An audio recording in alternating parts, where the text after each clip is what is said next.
Hey everybody, welcome to Rider Club Radio, the internet's number 3,764th podcast about Kamen Rider, hosted by an American and a Canadian.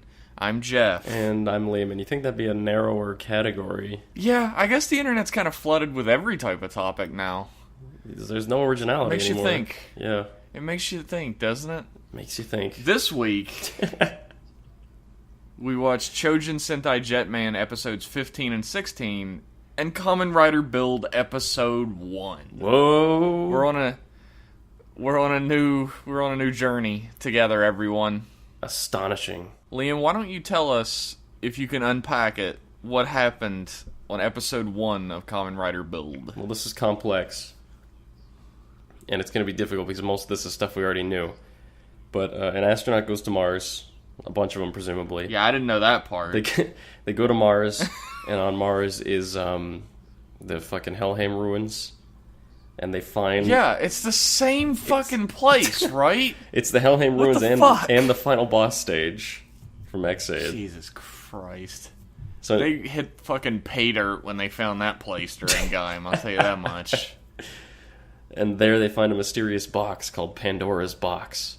But they call it that before... And they open it. Yeah, they take it down to Earth, and they're having a press conference. Yeah, look at this weird cube. And this guy in a hat runs up and hits it. Well, they keep it under the most tight maximum security you could possibly find. A cake glass. The guy just, pushes it off with one hand and hits the top of it. We don't know who this dude is. He's a mysterious guy. He hits the top of it with the palm of his hand, and these three walls come up and divide Japan into three. Apparently this was held at the exact center point of all of Japan. Yeah, apparently, these walls were already there. Yeah, they come... Which is more mysterious to me than anything, They come really. out of the ground, and they divide all of Japan into three. And so Japan decides, hey, fuck it, let's just divide into three countries. That'll make things easier. I don't remember the name. I remember planes don't exist. Yeah. We don't have, cranes or anything, so... No way possibly to get through this wall. All I remember is the one that Sento lives in is called Toto. So, inside Toto, there's a dude named Sento, and he's applying to work for the Toto Institute of Advanced Matter Physics, or TAMP for short. God, you remember so much more of this than me. It's a good thing you're the recapper. I'd be like, he has to apply to a science thing, and the Prime Minister's best friend is there? No joke, I had to go back and look at it when I was writing down my little notes. I was like, what the fuck is it? I'm going to refer to it as TAMP from now on, or TIAMP. TAMP. TIAMP. He goes to apply. Yeah, he goes to apply there, and he's by day he's a mild-mannered physicist who's a genius, and by night he fights the Smash as Build, the Smash of these monsters that have appeared, and they're like people who are fucked up, and he beats them up and takes their essence in a little bottle, and he lives in a cafe, and he's trying to have sex with the owner's daughter, and he's not. He hates her. Oh, he's for sure gonna fuck by the end of this show. Oh, yeah, that definitely happens in every Rider series. They totally always have the main character fuck his love interest on screen. Yeah. It's full frontal. It's tradition. I believe they call that gonzo, the style that they film it in. So he has the bottle that he takes, and he can put it into a microwave, and the owner's daughter, he locks her in a room or something, and she can turn it into a build form, a full bottle for him. She imagines real hard, and it takes her thoughts and turns it into a build bottle. I don't know. We're not sure what happens. She's just in the room, and then she comes out, and it's like a hedgehog thing. So he takes it, and he's like, yeah, sick. But he gets hired at TAMP. And while he's there, they're telling him about Pandora's Box and shit, and he learns about Ryuga Banjo, who's this boxer who got kicked out of boxing for some match fixing shit, and then he got sent to jail. He did fight fixing, which I learned in our Discord. Some people don't really know what fight fixing is. So it's a boxing thing when one or more of the boxers is paid off to lose. So that the fight goes one way. Whichever way people are betting, if there's one guy who's real good and one guy who's shit, they pay the guy who's real good to fake losing the fight so that they make a shit ton of money off of it. Yeah, you bet against the odds. It is also super illegal. Probably in Japan too, I guess. I don't know. Japan is like Thunderdome. I hear anything is allowed there. Well, now it is. Now it's been split into 3. If he wanted to make a career in fight fixing now, he'd be set. But he was like 10 years too early. So he's like 10 years old. When did he fucking fight fix? Was he like 7? He was busy. He got run in for fight fixing, and then he had to deal with Amazons. And now, after that, he got run in for killing a guy. Dude, the world is fucked. It's just everything that could go wrong does go wrong in Japan. That's that region to the right that's all green. That's where Amazons is going on right now. Holy shit, he jumped the wall. That's how he fucking ended up in this show. He would get the... Well, could you blame him? He probably dug under it. No, I would definitely leave the cannibal world as fast as humanly possible. So he's accused, he's convicted of murdering someone, but he claims he was framed, and he's escaped, and he beats up a bunch of cops, and he's like on the run. And he beats up a bunch of robots. Robot cops. And Build is like, well, I'll go check it out. I'll see what's up, because he seems like a swell guy. Well, he's putting off like the Smash waves the same way that Smash put off. Yeah, because he got experimented on. Spoilers! We're not there yet in this episode. Spoilers, turn it off.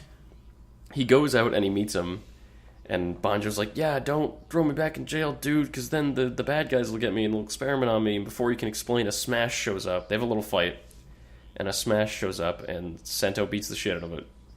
And then, again, before he can fully explain, the police show up, and they're like, get over here, fucking Ryuga. You're a murderer. And Ryuga's like, why doesn't anyone believe me? And Sento is so... Please believe me! Please believe me! Sento is so moved by his plight that he's like, get on the fucking bike. And they have a fucking baller kick-ass chase scene with ridiculous special effects. And god-awful special effects. I loved it. And in the end, fucking Sento is a fugitive now, because he helped a fugitive escape. So, well, Sento isn't a fugitive. Build is his secret identity of Build is a fugitive. Yeah, for which helping. Is nice that there's a secret identity for a change. Yeah, I haven't had that in a little while. Well, I haven't had that since Drive, yeah. Yeah. In Drive, it wasn't really ever mentioned for the most part, though. Yeah, it became a thing partway through, and then he just drops it. Jeff, what did you think of the first episode of Kamen Rider Build? You know what? I really liked it. Me too. I like that it sets up a world. It's not just in everyday Japan, this happens. Yeah. It's like, actually, everyday Japan got fucked up years ago. Now it's like some weird-ass 3-country place. Some weird dystopia. With a space wall. Yeah. Which is great. What I really enjoyed is that every first episode of a Rider show, like I complained about this for years, is they'll have a first episode that just has so much shit to set up that it feels like it's moving at a breakneck pace. But I feel like having Sento start as Build completely fixes that. You don't have to have like the whole thing where he's like, whoa, what's this belt? How do I use it? Just all that shit just already happened. We can focus on what's happening right now in the story, like the actual plot. You can show that shit little by little as it goes along. Yeah. That's fine. The thing that I loved most about it is how the background that it's hinting at is super Showa. Like, he's a dude who was experimented on by an evil organization and became a Kamen Rider, and now he's fighting against them. Yeah. They have, like, the added Agito spin that he lost his memory, and the main plot of the show is going to be him finding his memory. But I love that there's an evil organization behind things. Yeah. That's my favorite Kamen Rider trope. And you don't even know who they are yet. Maybe they're working for the government. Maybe they're Foundation X. Maybe it's Foundation. That's a funny thing when he applies to work at T-Amp. They're like, hey, what's your past experience? And on his resume he writes, a physicist, probably. Because he's not sure. I love that the fucking, like, Prime Minister's assistant is like, oh, you lost your memories? That's weird. Anyway, welcome aboard. Isn't that what happens to Smash people? Oh, well. Here's a job. Oh, well. I don't know anything about that for sure. I'm definitely not going to turn out to be involved in some way. No. Please ignore the mustache. Dude, I love how, in a children's television show, a guy propositioned a girl to fuck all night. Dude! At the beginning of the episode. I love that. There's a reporter who doesn't play much of a big role in this episode, but she's asking about Build, and he's like, yeah, we can talk about Build at the hotel next door, if you're cool with that. And she's like, and he says at the hotel next door all night long. And she starts walking with him, and then she goes, wait a minute! And he was propositioning sex. And then her editor's like, can you make it to the hotel? I look forward to more of that. Yeah. Sento is a fun character, except, like, I don't like that they've already set up the stupid quirk with the silly music that's gonna happen every single time. Where his hair pops out. When he scratches his head, and he gets, like, an alfalfa in the back. Like... and then the laugh track plays. I got tired of that partway through the episode. They did it like 6 times. Mm-hmm. I like that he's kind of a prick. He's a little like I said when the trailers were out. I like that he knows how smart he is, and he's a bit smug about it. Yeah, he's a little bit smug. He's no Tendo. No, but he is a little bit smug. And I hope that doesn't get drained away when the other riders start appearing. That's the curse of the main character, I think, in any Rider series, is their personality slowly fades a little bit when other riders appear. And they just become main character man. Yeah. Sometimes it's a little bit. Like, I'd say Shinosuke's faded a little bit. Mm-hmm. But sometimes it's just, like, gone immediately. And they're just main rider man forever. Yeah. Which sucks. Crying shame. I like that Sento is just kind of like a dickhead to people he thinks that aren't as smart as he is. I like the gag when he and the cafe owner's daughter are drawing on each other's faces. Oh, yeah. She draws on his face, then he gets her back later. I like that the cafe owner is like, alright, you gotta start paying rent. Yeah. I like that trope, when something mundane causes a problem for a rider. That's another thing. It feels like there's a little more dramatic realism. A little more... It does feel a little like an older Heisei series, especially with the... A little bit. The fucking sex proposition and the... Yeah. The fact that the living situation is weird, but it's not, like, completely unrealistic, and that the guy is charging him, which I think is a funny little detail. And most of the characters aren't, like, two-dimensional cartoon characters. Yeah, the police are involved, a reporter is involved, just like they would be if this shit started happening. They're not, like... I feel like Rider sometimes gets into, like, over-dramaticism with trying to get a character's personality across. Mm. I feel like things were more subdued this time, which I appreciate. Yeah. And I really look forward to learning more about these characters, but also learning more about the world that they inhabit, which is always a great thing for any series, but it's especially kind of special in a Rider series. Yeah, it's neat. We've only seen Toto so far, too, so I wonder if maybe, as part of the plot, it'll be like 1/3 of the show is in Toto, 1/3 of the show is in whatever land, and then the other third of the show is in, like, the last place. It'd be kind of neat if they had to, like, journey between them to get shit done. That'd be pretty cool. There is a part of me that worries that they're just going to stay in Toto the whole time, though. Yeah, that is also kind of stressing, but they wouldn't introduce all 3 of these regions if they weren't going to show them, at least. I feel like they're going to show them, but just in, like, cutaways. Like, oh, this is what's happening there on TV, and... They fucking better not. Maybe I'm being pessimistic. Maybe. I mean, there wasn't really a misstep in the first episode that made me worry. Mm-hmm. Which is pretty rare for a Rider series. Usually I watch a first episode and I can immediately zero in on what's going to become annoying as time goes along. And besides the hair flip thing, which is a super minor gripe, I actually really like this episode and this show. Yeah, it's got good pacing for once in a first episode. Like, it feels like like you have, like, there's just enough setup, and then the igniting action right at the end is Build becoming a fugitive, and that's like the beginning of this grand adventure, and it just feels really good. It feels like really good as a setup for a show. It feels like we're gonna get some really cool, like, motivations for the characters. I feel like there's probably like a good bit of writing leeway when you're writing like a super genius, that you can have him do stuff that seems like has no purpose or is unintelligent early, and then later on reveal that it was actually some part of some grand scheme that he had. Yeah. So, becoming a fugitive for a guy I just met hopefully pans out a little bit more than just, well, he was kidnapped by the same people. Well, this guy could hold the key, Jeff. It's true. And he can't give you the key if he's in jail. There's more classic Showa Rider goodness sprinkled in this episode. The stuff that Sento remembers is being experimented on by people in gas masks, and there being a Batman. Yeah, there was a Batman there, yeah. Which is all Kamen Rider 1. I appreciate that Overtime called him a Batman, too. They know. Yeah.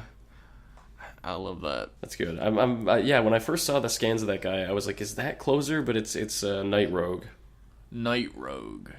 And I still don't know whether he's Closer or Closer. We're gonna wait until someone... I really hope he's Closer. Yeah, we're gonna have to wait until someone says it in the show. But that's the thing. Either way, they're gonna say Kurosa. Yeah, that's true. I guess you have to pay really close attention to whether it's sa or za. Well, just whatever fucking Overtime. No, wait, it will be spelled the same no matter what. So Overtime can't decide. I think we're just never gonna know. We're just gonna have to pick one. Shit. Oh, There's no character that stands out as somebody I'm gonna hate yet, either. Yeah, which is exciting. There's no Onari where you see and you're instantly like, fuck that guy. Or Poppy, where like from episode 1, you're like, no, I'm good. No more certainly don't like this. Yeah. Well, it's like, I guess like Banjo is kind of like the secondary who's gonna be like, have the checkered past and be like the Dark Rider or whatever. But I like him. He's just sort of like a normal guy compared to everybody else around him. Yeah, he's not like a super genius or anything. He's just roped up in some shit that's way over his head. Yeah, I'm certain he was framed for fight fixing, for murder at least. Hopefully, he actually did fix fights. That'd be interesting. Yeah, definitely. Because I'd like him to have like an actual criminal past, and that's why he was targeted for this. Yeah, that would make sense. I want to know more about the evil organization. I like that we don't. I think that's super cool that like the secret evil organization is a secret to us as viewers as well. Yeah, there's no like voiceover at the beginning. Oh, here's Shocker or here's Foundation X or what the fuck ever, and they're doing this and this and this. It's like you don't know. You know as much as the characters. No, you know they're Smash. That's it. Yeah. And the Smash in this episode. Well, first before I say anything about that, I absolutely fucking adore that we're introduced to Build in a night fight scene. Yes. Night fights. It's been so long since a genuine night fight. I mean, there was a little bit of it in X8. X8 had a couple tastes of it whenever Kronos was around. Tippy tastes. And I mean, it was fairly short, but it was still really cool to get an introduction to a rider during a night scene again. I love riders whose eyes... I like when they do that with Rider when it's nighttime and their eyes light up. Oh, yeah. I think that looks super cool. It is super dope. Looks cool with Fies, looks cool with X8, looks cool with this guy. The thing about night fights isn't just a stylistic thing. I feel like it adds another layer to the whole Kamen Rider mythos. Like, having monsters attack in the middle of the day and people run around screaming and everything is one thing. But having them attack at night when no one else is around makes it that much more threatening. That they're not just, like, crazy monsters, like, throwing chairs around and stuff. They're, like, targeting people for murder. Yeah, it gives it a more sinister vibe. A creepier vibe at night. And it also makes the riders seem like a secret thing that could... And it's... You have to stretch your imagination very heavily, but it's like a secret thing that could happen because it only happens at night. And... it makes it more like mysterious, and I'm having trouble putting it into words, but it gives this vibe to the entirety of the scene, and makes Ryder seem, I don't know, maybe it's just better for storytelling because it's a little bit more of a mature setting. and it creates this obvious dichotomy between the day scenes when everything's normal and they're just normal people, and the night scenes when like horrible monsters are gonna kill people and they have to become riders. Yeah, I did get a bit of an Agito vibe from that night fight. Yeah, I did too. Agito has that famous night scene when he comes in and fights the what are they called? They're called the Lords. Lords, yeah. I'm pretty excited for Build. I feel like it's won me over with this first episode. I really hope it doesn't crush my dreams. Yeah, I really, really enjoyed it. I'm really excited to see where it goes. I'm hyped. I absolutely hate the belt. I think it is super fucking stupid that he cranks it. It looks kind of dumb. Like, he's cranking it like fucking Cranky Kong at the beginning of Donkey Kong Country, just on his fucking Victrola to transform. You know what he reminded me of was, like, making shaved ice? Yeah! And not only that, but he has to, like, double jack off shake weights to transform. Yeah. It's just... It looks like a shake weight. It just looks so bad. It's so awkward. I really hope that Closer has a different transformation sequence. I've seen one translation of Closer calling him Kamen Rider Claws. Oh, like, yeah, I heard people talking about claws. That. I wonder what it's actually going to be. I'm so curious. I want him to be Closer. Closer sounds cool. Because there's only... It's vague and... There's only coffee for closers. Only for closers. Was that a fucking Glengarry Glen Ross reference? It might have been. That was a sharp ear. My god. Okay, are we done talking about how much we like Build? I did want to say that I absolutely loved the design. Build in the show. The wall has a really cool, intricate pattern all over it. Even Build's costume is fucking amazing. I like his drill sword. Even. Oh yeah, his drill sword's silly, but I got used to it pretty quick. His different forms are actually really... The ones we've seen so far are actually really aesthetically pleasing. I'm a big fan of... Well, I feel like it's probably easier to make something that's aesthetically pleasing when you're just switching out a color mostly and just adding a little bit of different things. Like a Double did that. Yeah. But it's still really cool. And the Smash are actually designed really awesomely too. Yeah, the Jet Smash looked really cool, especially. I liked the like special effects when he transforms, how like one half materializes in front of him, the other half materializes behind him, and they sort of like slam into him and click into place like a plastic model. Yeah, they're like the little tubing things that you pull model pieces out of to put them together, which is he's Build, you know, that's really cool. I thought that was kind of funny. Man, I really hope this series is good, because I'm going to be real mad if it's not. I hope it lives up. So, Liam, we got any news? Yes, we have a few newses. If you watched to the end of this past Build episode, you might have seen a commercial for Kamen Rider Climax Fighters on the PS4. An inevitably underwhelming fighting game from Kamen Rider. Jeff, what did you...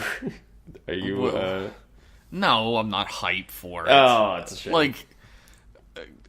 I don't know. Fool me once, shame on me.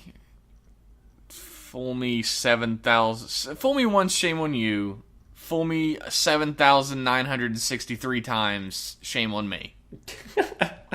I did like a George W. Bush there. I couldn't get the fool me once, fool me twice out. Almost. You were struggling. Eventually I got it out. I didn't say you can't fool me no more. Because that's not true. This is how, right, buddy. This is how I know I'm a fucking idiot, because I saw it and I was like, oh yeah, I should import that. It's surely not going to be... It's going to be as shallow as a fucking puddle, like every other Kamen Rider game. What's funny is just before I saw it, too, I started playing that fucking game, that Dynasty Warriors ripoff. Oh, yeah. Metroid War Genesis again. Mm-hmm. And honestly, I kind of enjoy it. Like, I get kind of a perverse pleasure. It's brainless fun. Oh, yeah, it really is. It's like fan service. But it's like anytime you play a Kamen Rider game, there's like a cycle of Kamen Rider games where you hear about it and you're like, oh man, that looks like it's going to be really fun. And you start playing and you're like, wow, look at all these choices and moves. And then it gets a little, I guess I've already done, like, everything that you can do. But, I mean, it's still fun. And then it eventually becomes, dear God, there's nothing to do in this game, is there? You play the currently airing Rider, and you're like, oh my God, he's got so many forms and modes and shit. This game is so deep. And then you go back and play your favorite Rider. Maybe you're a fan of Agito, and he's not deep at all, and they didn't put any effort into him. And it's like, it's this. Oh, I see. Oh, I forgot this is how Kamen Rider works. Never mind. If it has offline multiplayer, I think I'll get it. If not, then it's going to be a no from me. I am not going to get it. That's unless it comes out and it's like super fucking good and everybody's like, wow, I can't believe they finally got it right. The first good Rider game. I don't foresee that happening, though. Yeah, don't count on it. Especially because they were showing all these like really flashy, fancy graphical representations of like characters doing shit, and they showed like right at the end of the commercial, like maybe a second of actual gameplay, and it looked like a PS2 game. And I was like, haha, I saw that. I fucking saw it. Bandai. They're making the trailer, and fucking Big Boss Man at Namco Bandai is like, you have to put in gameplay. You have to. And they're like, yeah, we'll fucking see about that. Just fucking put in 1 second of it, dick. Just 1 second, the contractually obligated amount of gameplay I have to put in. I'm gonna show the fucking pachinko graphics for the rest of the commercial. Oh, God. That cutscene that they showed was neat, but, like, yeah. Gameplay looks a little underwhelming from the 1 second that I've seen. It looks like the 1 second of gameplay I was watching looked like fucking Power Stone. See, that would hype me. Yeah, I fucking love Power Stone. Yeah, Power Stone's cool as fucking balls, but to me, what I thought of when I first looked at it was JoJo's Bizarre Adventure Eyes of Heaven, which is the extremely lackluster sequel to All-Star Battle. Like, it looks like that kind of game. Yeah, we'll see. Hopefully it'll be good, but it won't. Probably not. Big news for you, Jeff. Okay. Footage coming out from the Heisei Generations Final movie reveals that our boy Takeru Tenkuji is coming back. Face actor Shun Nishime. He's back. Did you miss him? He's back. You know, if I had to pick which character in Kamen Rider history had the most punchable face, it would have to be Takeru Tenkuji. Really? Not that dude from the Blade movie? It's a tough one. They're actually kind of similar looking, like the nose. Yeah. But the thing about the dude from the Blade movie is that he only looks like that when he smiles. He mostly looks normal otherwise. But fucking Takeru always looks like a weirdo. He always looks like a punch face. I can only even think of one person who has a more punchable face, and it's the Nostalgia Critic. Oh my God, you're right. Fucking come at me, Nostalgia Critic. I know you fucking listen to this shit. Yeah, all 6 Nostalgia Critic fans on Earth, get at us. People get mad at me when I say that. They're like, well, he fucking does good reviews. And I'm like, what year is it? Yeah. Stepped in a time machine and I'm back in 2006. Oh my God. Jesus. I'm sure he still does. Probably. I don't know. I never actually watched much of his stuff. I just think he has a punchable face. Jeff, big news. If this isn't big news, Liam, I'm gonna ineffectually be angry about it via voice. Get ready. There's the CSM Kaiza gear is coming out, and they made a trailer starring the actual actor whose name I don't remember at the time. His name is Kusaka. Yeah, actually, yeah, Kusaka. I don't remember his name either. It's the weirdest thing. They didn't. Like, you know when they released the CSM Gatax Vector and they had like a full thing with Kagami's actor? Yeah. They released like what could only be called a teaser for that, where it's like, oh, Kai's gear coming soon at this date, get it here, and then it shows, just like with the fucking game trailer, 1 second of Kai's actor messing with it in the white room. Oh my so god. you know they're gonna put out a trailer, like a full one where he actually talks about it and shit, but they're It's just like a teaser for a trailer. For a commercial for this toy. What if that was it? What if they just brought him in the room and like we're like, hey, here's this fucking CSM Kaixa driver, isn't it cool? And he looked at it and played with it for like 1 second and then was like, this is fucking stupid. I'm an adult. I'm not playing with this shit. They got the 1 second of footage and they're like, okay, you can leave. You're good. I gotta go dress up as a bird guy. Like, He demanded can this wait? He demanded like a living proper wage, and Toei was like, "Get the fuck out of our building right now." Now, he fucking loves Kaiza. That's man. true. Did you see when he tried to make? I think we talked about it. We He talked tried to about make there Bird be Day. a Bard Day. Yeah. I don't know, man. I don't know about Bard Day. I'm about cool Bard with Day. Kaiza Day. Kaiza Day's the shit, but don't test your luck on Bard Day. It's too bad that there aren't 55 days in a month. So then we could have Fi's Day. Yeah. Oh well. There was a Fi's Day. It was on 5505. Yeah, I missed that. Yeah, I did too. It's a shame. So a YouTube video came out this recent past week. Somebody got their hands on a build driver, and like always, they spoofed it to play sounds from all the different combinations. And there's shit like dinosaur, race car, Yeah, there's like 36 of them. 30-something, whale Well, jet. There's 36 best combos. Yeah. But here's what I'm thinking. What? Here's my theory, friends. Because the belt was spoofed, it's just playing the best combo sound every time. Do you think that could be? I think that's what it is. There's no way that they've made 36 best combos because they wouldn't be able to show them in the show, all of them, so they wouldn't be able to sell toys. Well, here's the thing. A lot of the time, well, not a lot of the time, but every so often, belts and toys and shit from Super Sentai and Rider have sounds that just never get used. Yeah, Drive capacity. had a bunch of them. Yeah, Drive had a bunch of them. What blew my fucking mind was the Tokyuger Changer had a bunch of sounds that not only didn't get used in the show, but never even had toys that could activate them. There were a bunch of legend, like Sentai sounds that just never had trends. Yeah. Jeez. Like, you could only get them by spoofing them. So I'm wondering if maybe they're all just in the belt and they're probably just not going to be in the show. That's probably the case. Maybe they just put like all the concepts into the belt so that they could produce it earlier. Yeah, I mean, I imagine like if, like say for a hyper battle video, we want to give them, what was a weird one? There was like giraffe car or something. There was a pirate train was one of the weirdest ones. Giraffe car. Just have this shit on standby. Yeah, I don't know. But it's all there. It's really neat. You can see if you don't want spoilers, don't watch it, and just forget those ones that I just told you.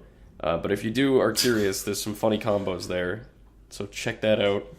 Forget all the spoilers we just said. Just flush your mind out of the entire last 10 minutes. That's the story of Rider Club Radio. Forget all the spoilers that we tell you all the time. Forget all the episodes. Forget all the characters' names. Yeah. Just give them nicknames. Speaking of forgetting all the characters' names, what did you think about this week's 2 episodes of Choujin Sentai Jetman?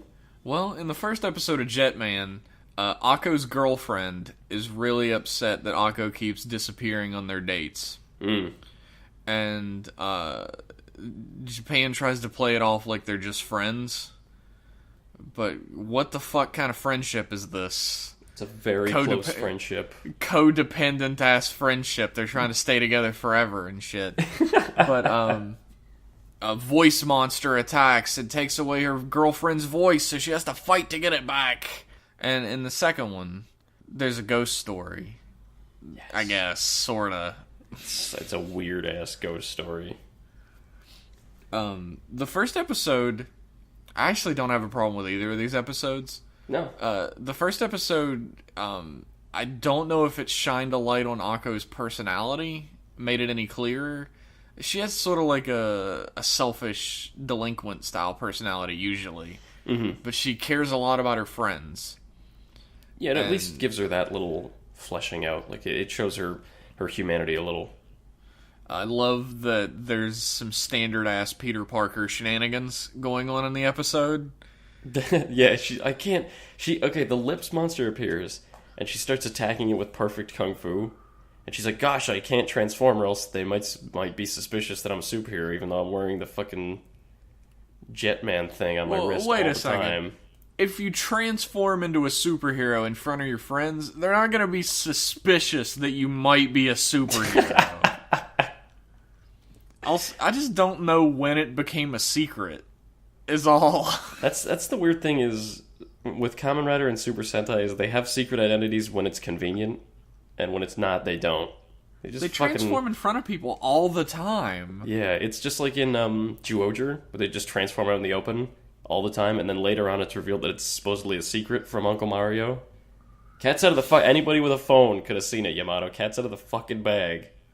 Well, there's the thing in in Double where like he transforms in front of people all the time into Double, but he has a secret identity. Mm-hmm. And I'm like, you're not even trying. And like the news people are like, who is this mysterious Kamen Rider? And I'm like, you were there! You saw it happen! If only people had cameras they could carry in their pockets so they could capture this footage. Everybody in Japan has a flip phone. That's true.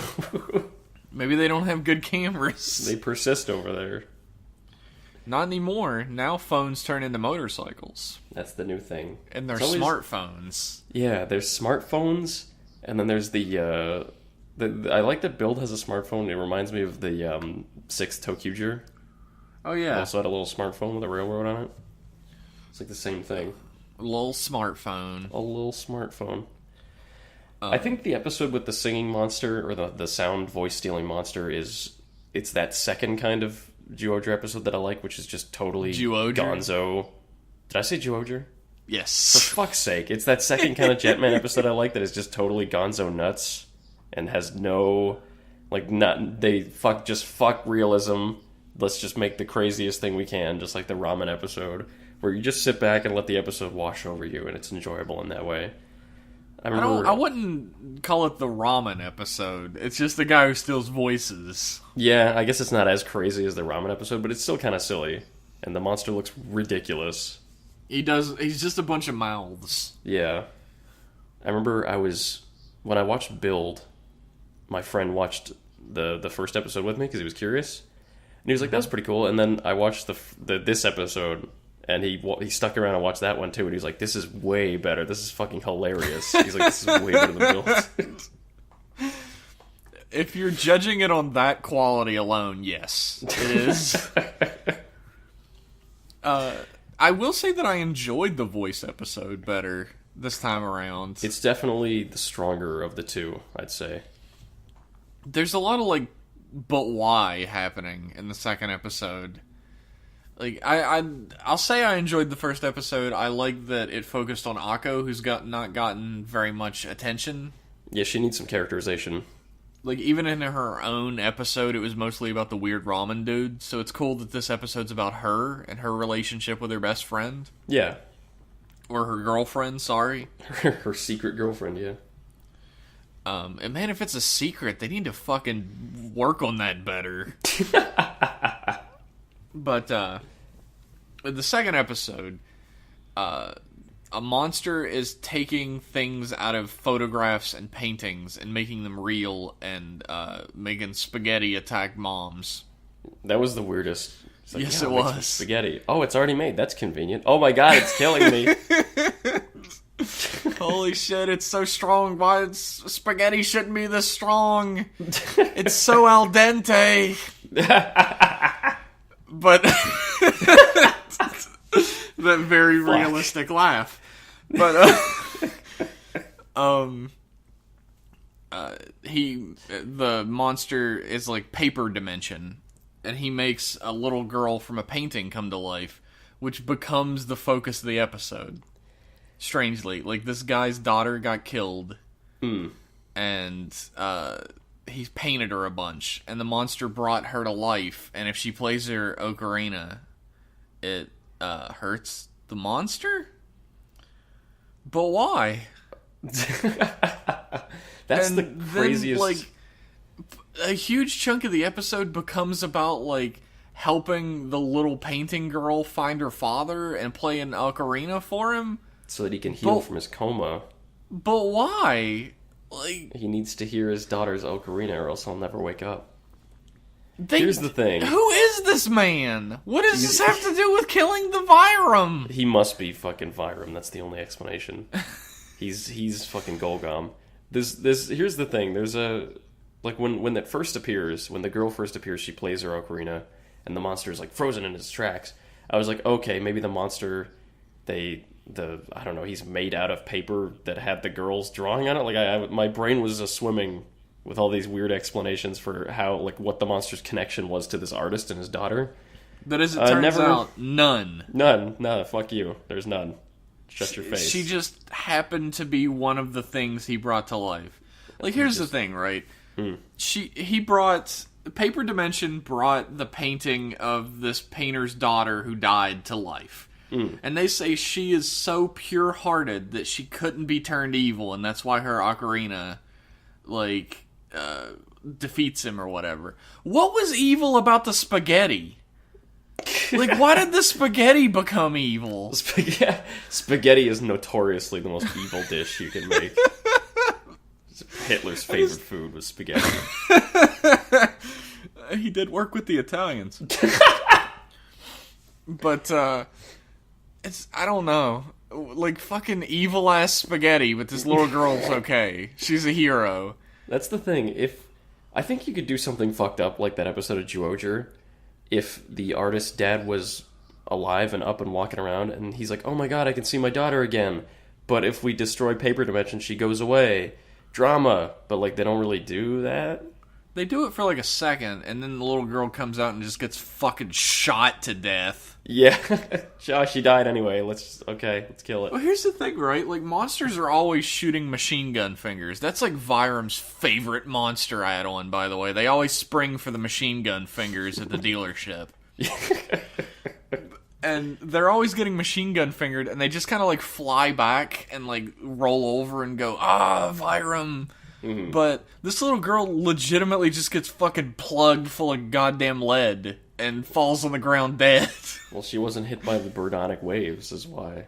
I guess. Birdonic waves make you bulletproof. What this idiot dad should have done is drawn a picture of his daughter as a Jetman. Then she would have been fine. That's true. He should have painted a picture of her with a bulletproof vest, at least. Just in case this exact situation arises. What is he, an idiot? But he's in a coma because he's sad. And his daughter's ghost painting plays an ocarina and brings him back to life. And he sees her, and she then, like, leaves, and he's totally cool with it. And he's apparently happy afterwards. I got to see my dead daughter. I guess she left and went somewhere, but... Maybe he thought he was, like, waking up from a coma, and it was, like, he was all delirious, and he saw her ghost. Maybe that's what he thinks happened. Maybe. Either way, I feel like this episode had potential in both directions. You could have made it a super dramatic episode, or you could have made it a super silly episode, like make him target a manga author or something. But, like, it tries to double dip. Yeah, he does that, like, in a cutaway. Yeah. But, like, this show seems... The writers are trying to, like, double dip and make both, and in the end, it comes out kind of limp. Dude, that's my favorite cutaway, though, when, like, the dog appears, and it's super obviously, like, being held on a leash. You can see the leash. It's a good thing he drew the leash in, too. Thank God, so. Yeah, he would have been dead. I think about, like... What about all those people who were attacked by the Jason knockoffs? Did they die? Because, like, the Jason knockoff swings a machete and then it cuts away. They're definitely all dead. They all got fucking hacked to pieces. Like, the Jetman are walking home like, haha, good job. We reunited that man with his dead daughter. And they just, like, waltz past just a pile of fucking human body parts laying in a bloody mess on the street. People implicitly die a lot in Jetman. I remember the episode with the camera monster that traps people in photos. And there's a bit when he's like, fuck all this photo shit, and just starts blowing up buildings by taking photos of them and somehow. People are just running away screaming with buildings falling on them. It's like this giant catastrophe that would be in Japan's news forever, probably. And like, and they just gloss over it. Yeah, fuck it. Just 10,000 people died, whatever. It's like, it's hard to be all never forget about a tragedy when, like, a camera monster calls it. It's just embarrassing at that point. It really is embarrassing. That we allowed this to happen. Fucking Jetman. That's the thing, like, if people died at this rate in Japan, like, by the end of the series, there would be no one left in Japan besides the Jetman and the commander. That's it. I think people would probably be rethinking the Jetman if they were that bad at their jobs. They're not good. Actually, people are still dying at an alarming rate. Maybe we should rethink our defense against Vyram. That's the thing about Super Sentai in general, from every series I've watched, is that none of them are particularly good at stopping people from being murdered. Like, specific people, they're great. Like, one or two people in a group, they're great at stopping them from being murdered. But when it comes to the masses... You're fucked. Yeah, that's why if I ever saw that a Super Sentai team was real, I would immediately jump on a plane and fly to where they're at and become friends with one of them as fast as humanly possible. Make sure they know your name and are on a first-name basis with you. But not too close. I would never go into a romance with one of them, because that you die a million times worse that way. Just be Raita's, like, friend that he sees sometimes on the weekends. Yeah. Just be like the guy who plays in Guy's band. Yeah, and then the worst thing that'll happen is you'll maybe get kidnapped once, and then you're safe. That's fine. Yeah, that's fine. You can put up with that. Also, don't be anyone's father. Never have children. Ever. Just ever. Like, even if you're not in the Super Sentai universe, in any universe, you're gonna get murdered advice. So that they have character development. It's gonna happen. Even in real life, don't. Yeah. If you're a billionaire, don't have a single son. And take him to a movie. It'll be bad. I promise you. Never go to the opera. They didn't go to the opera, dipshit. They went to go see Zorro. I swear in one version it was the opera. They went to go see the Mark of Zorro. Was it in the Tim Burton movie? Was it the opera?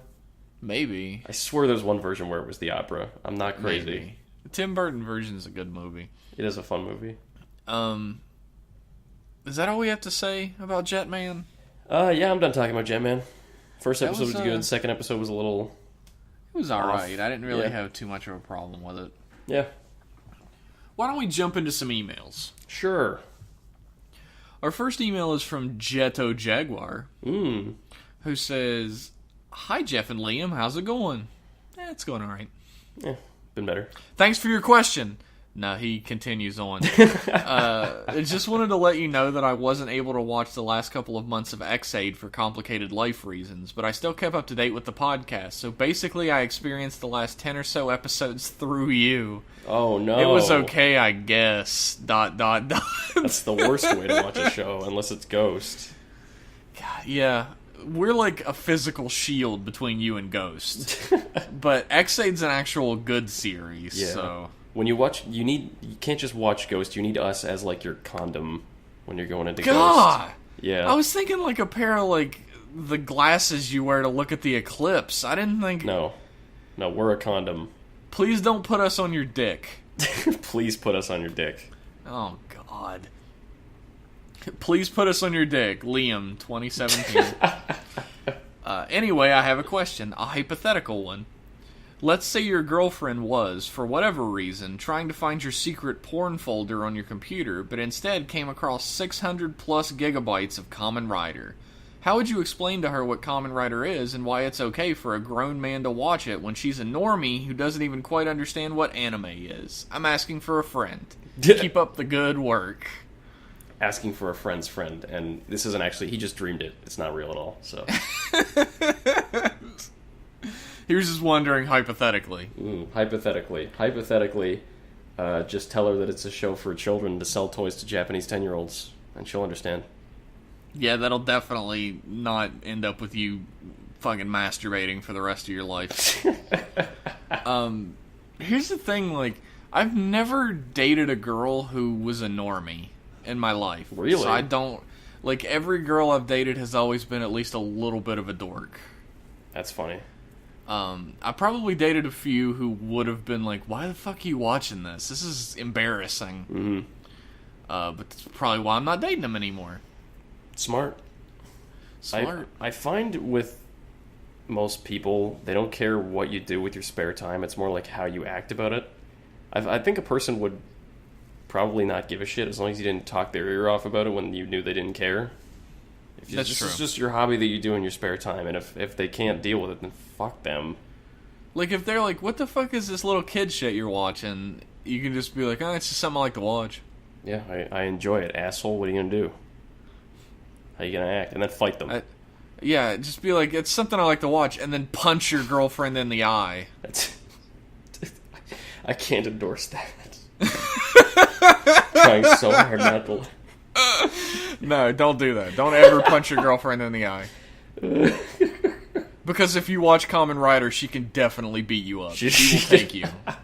You'll be an easy win, don't worry. I don't know, that's a situation... I feel like Liam has the right tack. Like, every girl I've ever dated who's ever questioned anything I've been into, I've literally just been like, it's something I like.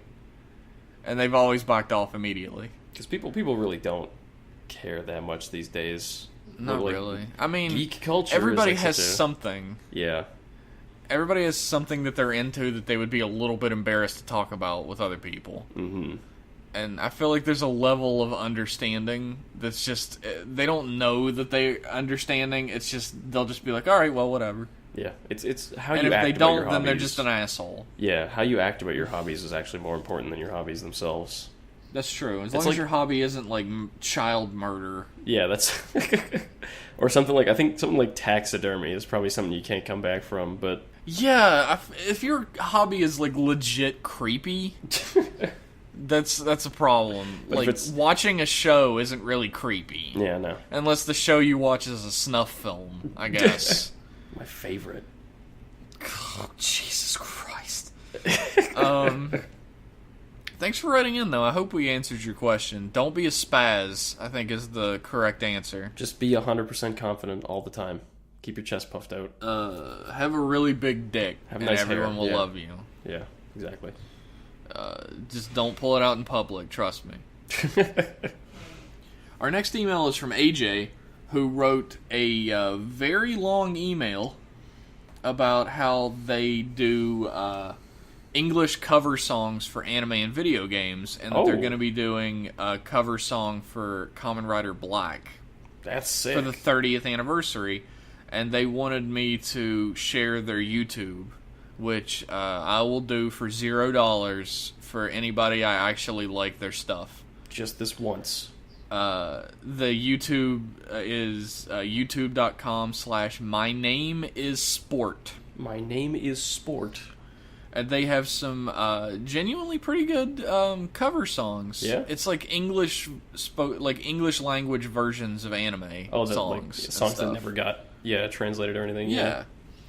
And they're going to be doing a English cover of the theme song for Black. That's pretty cool. Black's got a banging theme song. Hell yeah. So check them out. Yeah, I'll have to look at it too. I'll give you the link later. Sure thing. They're pretty good. If, like I said, if you start sending me shit to try to get me to shill for it, we have like 400 listeners or something. You're really not going to be widening your fan base very much. Look, that's 400. That's reaching 400 people for free. It's not bad. It's worth a shot. I have to like your stuff to do that. Make like sure. The only things I've ever shilled on here are My Name is Sport there, Cannibal Saracenian's art, which you can find really good stuff, and Night, that Toku series that Melankoi made, which was cool. Yeah, I remember seeing bits of that, yeah. Also, Melancholy's art I mentioned at the same time was really great as well. Jeff has integrity. you have to have good stuff, or I'm not going to tell people about it. So don't if you make shit, don't ever show it to my face ever. Just shut your entire fucking mouth before you come before me. And you know if you make shit or not. You know. I know. I'm doing it right now. Heyo. Hey. Hey. All right. Our next email is from Jake the Snake. Mm-hmm. Welcome back. Who says, "Hey Jeff and Liam, It goes without saying, but Build's base suit is truly sublime, especially the glowing eyes during the night scene. First episode looks pretty solid in my opinion, and the tone was more serious and dark than expected. The "I want him brought in, dead or alive, it doesn't matter" line stood out. Yeah. The literally and figuratively calculated rider kick was icing on the cake. Yeah, I forgot to mention that. He slides down a fucking graph, which I thought was so funny.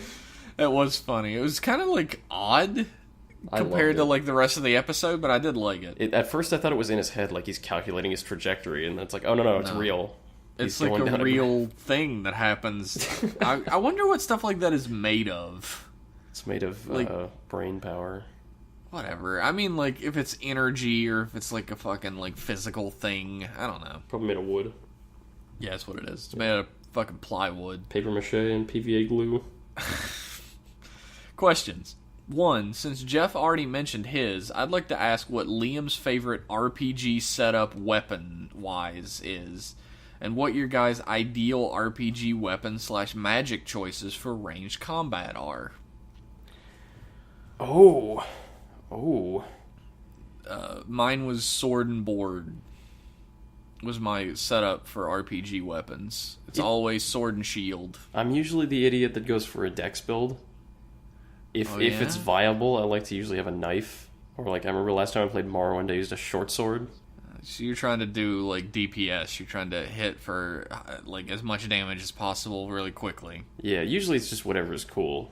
Right now I'm replaying Dark Souls, and I'm using the S-Stock. Oh, dude, the S-Stock is fun as fuck. It's like, you gotta parry and backstab, or you're probably gonna lose. It's really fun. Oh, that's definitely true. My favorite weapon in that game is the Baldur side sword. Yeah, I've heard that one's good. I remember just because, like... Actually, what? I lied. My favorite weapon is the Astora straight sword, but like 30% of the way through the game, it's completely useless. No matter how high you upgrade it. I was going through Sens, and I was like, this weapon's got really high, like, riposte damage, so I took my shield off and got like just a side weapon, just to parry. Just to see how it was, and it was fucking brutal, but I had a good time. I like the S-Stock a lot. Oh, man. So yeah, I guess Funhouse. If I had to pick, probably like a dagger. I like to stab motherfuckers from behind. So just one dagger? You wouldn't do the dual-wielding daggers? No, I'm not some asshole. Yes, you are. Okay, but I'm not that kind of asshole. Just one. But what is your ranged combat choice? Oh, a crossbow for sure. Oh, yeah? Mine's like a longbow. I like a nice crossbow. See, I like a longbow because I'm actually like a big fan of like the Robin Hood myth. I fucking not like the Robin Hood from Ghost that was a guy wearing a sailor outfit. Robin Hood. The like Robin Hood mythology is really fucking awesome. I feel like I fell in love with it because of the Disney Robin Hood movie when I was really little. The one with the fox? Yeah. Which has like one of the most fucking clever uses of anthropomorphization in anything. Where in the Robin Hood myth, Robin Hood disguises himself for the archery tournament. And he disguises himself as an old man with a big nose. And in the Disney's Robin Hood, he disguises himself as a crow. Like, he puts a fake beak on himself and stands on stilts. That's funny. Which I thought was super fucking clever. And Robin Hood Men in Tights, when I was a little bit older, is still one of my favorite movies. That's a funny movie, yeah. It's gotta be Longbow. It's a good choice. Neither of us chose magic for our ranged Magic is for combat. cowards. That's why. It's true. Magic is for nerds that read books all day instead of learning how to shoot a gun. Yeah, magic is for fucking nerds who read books all day and watch fucking children's toy commercials in their spare time. I would never do such a thing. 2, what are some of the traits in terms of personality / attitude that you guys think a secondary rider should always have or be expected to have? Thanks, and looking forward to the next episode as always, Jake the Snake. I wouldn't say there's any one thing that every secondary rider should have, but I would say they should always have a personality that puts them in, that like is like a foil for the main rider in some way. Yeah, that's what I was going to say. Yeah. They have to have a personality that is in direct opposition to the main character's personality. Because that's just interesting to watch.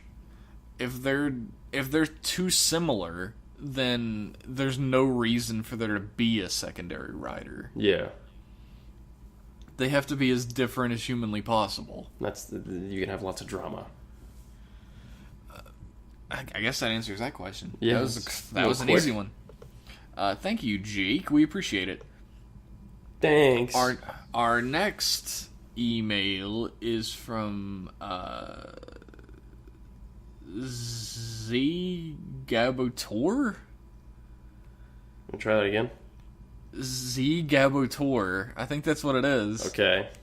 If I butchered it, fuck you. Nah, I'm sorry. I'm not that great at pronouncing names. I try to be. As we know, yeah. But we're not pronunciation pros at Rider Club Radio. Nah. Hello, RCR. First time writer. I've been listening since early X-Aid because I wanted to start my own writer podcast, but was too busy/lazy to do so. I know that feeling. Then you jumped on mine. And now it's yours. Yay. I stole it. Anyways, I was wondering, how have you explained to people why you like Toku before? During my vacation, I was watching Den-O on my phone. My brother saw and asked, why do you watch these shows with bad acting and bad CG? I couldn't really answer him for some reason.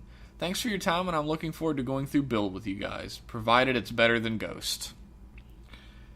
If I were you, I probably would have elbowed my cousin in the gut. That's all the explanation you need, really. I feel like the way I've explained it is that it's like a kung fu superhero program with ridiculous over the top special effects, but it has characters that are interesting and grow and are grounded. It's like a little microcosm of writing 101, where it's aimed at younger audiences. The characters have to stand out more.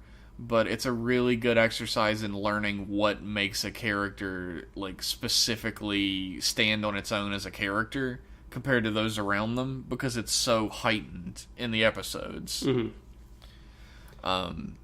Also, stuff blows up and it's fucking awesome. I think it's just a fun long-form drama. It's often got some mystery. It's got cool suits. It's got nice fight choreography. The special effects are low budget, but some of them look really cool.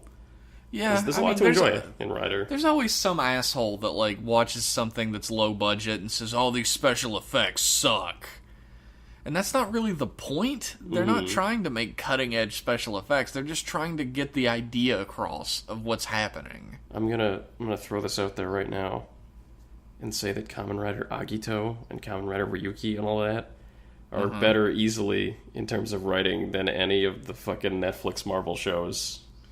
Except maybe the first half of Daredevil Season 2. Yeah. I mean, I don't know. I think Luke Cage is great, actually. Yeah. Could probably stand. But, I mean, it's the same thing, really. It's just the Netflix Marvel shows have cursing and drinking in them. That's literally the only difference between them. It's a long-form superhero drama. Besides, budget. Budget, yeah. There are special effects moments in the Marvel Netflix movies that are just as bad as the special effects in Toei shows. Yeah, the thing is, the Marvel Netflix shows don't try. They don't have a lot of special effects, whereas Kamen Rider is, bursting with them, but the budget's not that high for them. Red Letter Media always talks about the difference between something that's a cynical cash grab and something that legitimately tries. Mm-hmm. And, you see me cut no fucking punches for Kamen Rider video games. They are cynical cash grabs. Absolutely. And I feel no remorse for saying they're garbage. But there are people working on Kamen Rider who are legitimately trying. Yeah, the special effects artists only have so much money to put into it, but they are working every angle they could possibly work to make it look as good as possible, and to get the idea across that the writing is trying to get across. If there's anything that Kamen Rider has learned in the, 46 years it's been on, it's how to stretch out that budget. And from the very beginning, all the special effects was there to get across the ideas to the audience of what's happening, not to show exactly what's happening. There's a level of using your imagination that is lost on people these days. Yeah. I hate to sound like my own fucking grandfather when I was a kid. But fucking millennials these days. Yeah. Not even millennials. Fucking, like, baby boomers, too. Fuck all y'all. It's, like, just using your imagination for something is unheard of these days because they can do it for you now. Like, special effects can do it for you, so you don't really exercise that as much anymore. Mm-hmm. Like, video games just show you the shit that you used to have to just imagine because they were blocks on a screen. Yeah. So you don't really exercise that too much.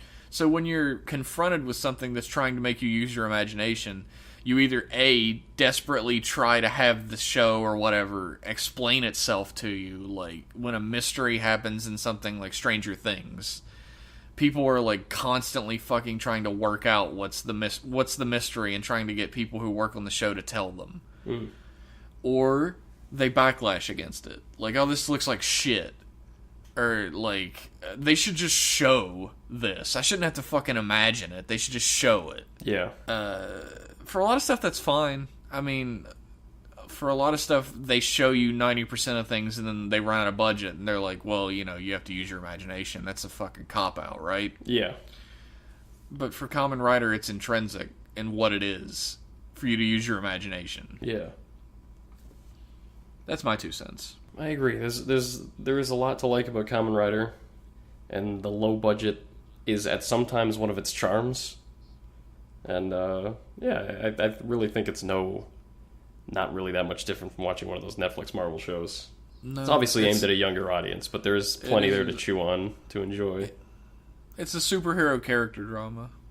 Yeah. A little longer. But just elbow your cousin in the stomach next time. Just fucking beat him up. It's fine. That'll be much simpler. It'll be way faster than having to explain all this shit.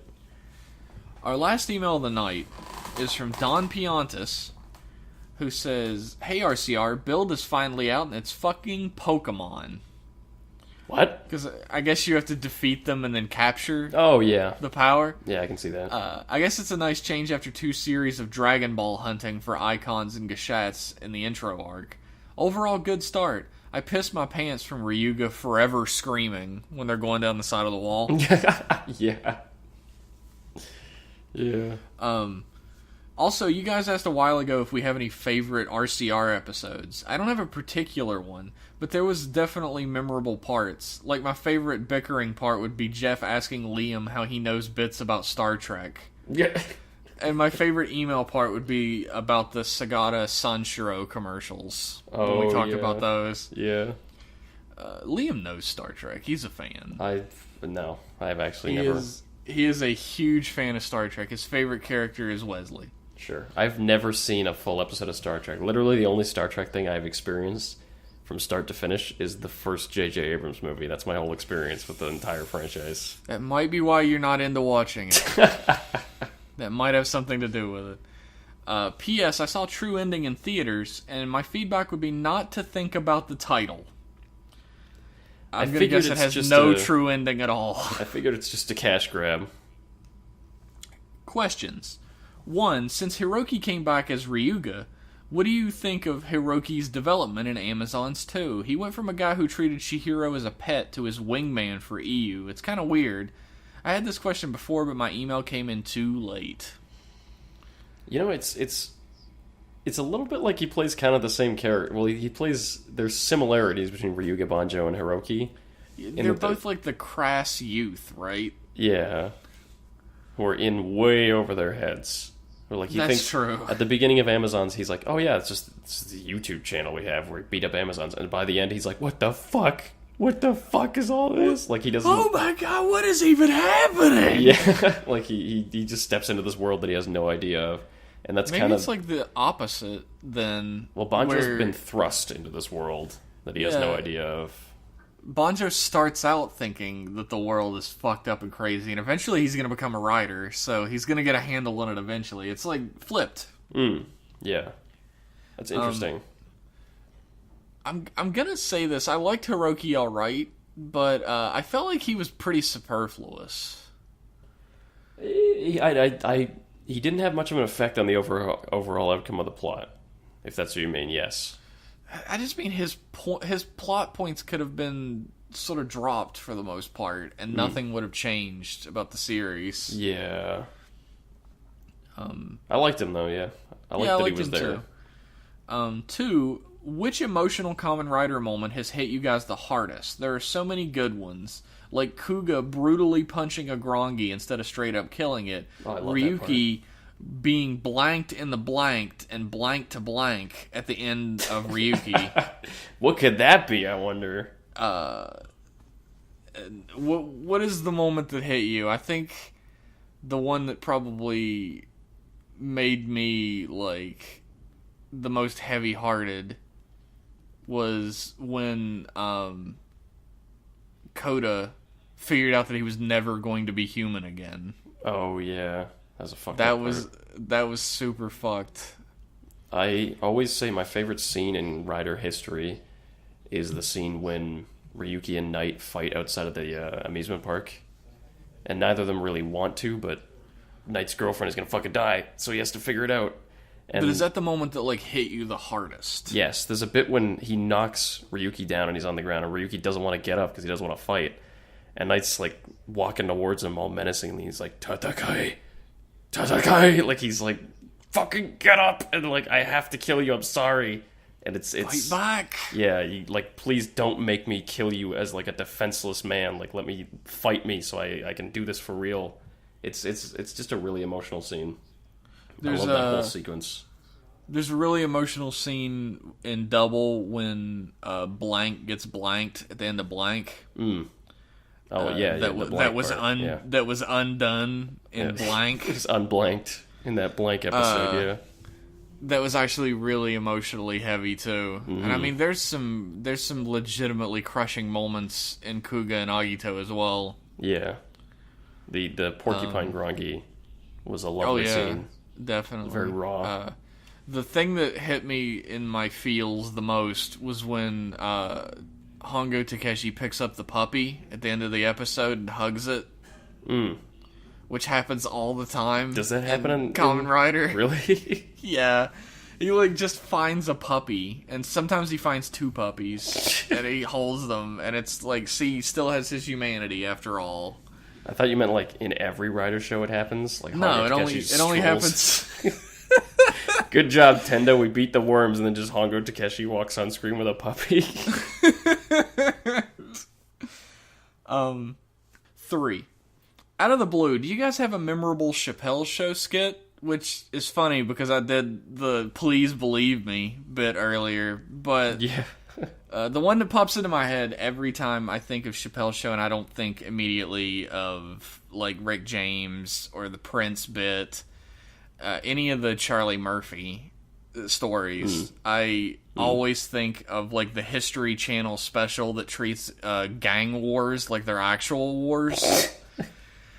And I remember the fucking line when he's like, he's super pissed off and he's explaining why they have to go to war, and he's like, we gotta run on them.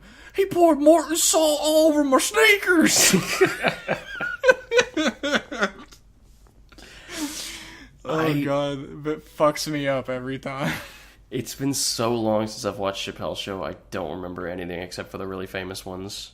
I fucking love anytime he plays... Oh, the fucking Player Haters Ball is an amazing one. I don't remember that one either. Oh god, it's like all the biggest player haters in the world go to a convention. And they have contests to see who can hate on each other the most. I gotta go back and rewatch it from start to finish. Chappelle's Show is so fucking good. Like, anytime he plays the white guy, it cracks me the fuck up. Like, when he's like, what?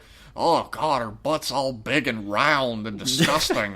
I love Whatever Dave happened Chappelle's... to some good old-fashioned pancake butt? Dave Chappelle's white person impression is always funny. I love the voice he puts on.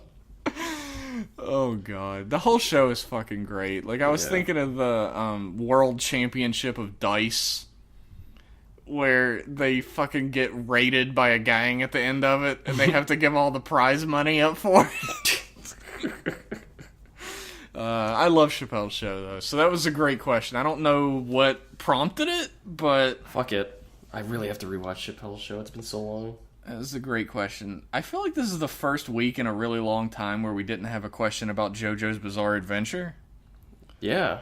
Weird. It's weird. Instead of talking about JoJo, I want to recommend My Hero Academia to everybody. Oh, you've been reading that or watching that? Yeah, I've been reading it. Okay. Because I really like to read manga better than I do watch anime. Yeah, same here. It's like one of my favorite manga I've ever read now. Really? It is so fucking good. It's like shonen manga done like 100% correctly, where you just like every character. Jesus. Except like I don't know, maybe he's winning me over a little bit. There's a character you'll love named Bakugo. Mm-hmm. Who is just the biggest fucking raging asshole that's ever lived. For literally no reason. That's funny. You know how characters always say, don't look down on me when someone tries to help them? Yeah. That's his entire character. That's the whole reason he acts the way he does. Cool. And he has explosive powers. Like he makes shit explode? Yeah. He like secretes nitroglycerin out of his hands. That's pretty cool. But I highly recommend it. I think everyone should read it, since we always recommend cool things to people. Mm-hmm. Got any recommendations, Liam?